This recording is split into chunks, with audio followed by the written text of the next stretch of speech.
Teca Martínez te pagó el dinero. A la mierda, los pastores se fregó la Navidad. Espérate, ¿cómo sabes que fue Emma el que pagó? Muchachos, ¿nos dejan solos, por favor? A ver, Sara, barajéala más despacio, ¿no? Porque el Teca se ha empeñado día y noche en fregarse el cartel de mi tío. ¿Cómo es eso que ahora nos va a echar la mano? Te voy a decir una cosa, morra. Yo no voy a aceptar un solo peso del asesino de mi mamá. Esto no puede estar pasando. Deberle al Teca Martínez es peor que deberle a la muerte. Pues, ¿le pediste que pagara? ¿Hablaste con el Teca? No entiendo nada. ¿Por qué, man? Piro, ¿por qué va a hacer algo así? El Teca Martínez pagó. Y no le debemos nada.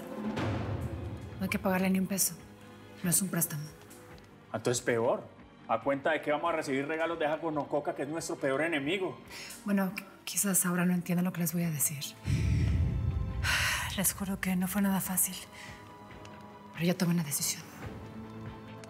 El Teca dio ese dinero por mí. Así que a partir de mañana me voy a vivir con él.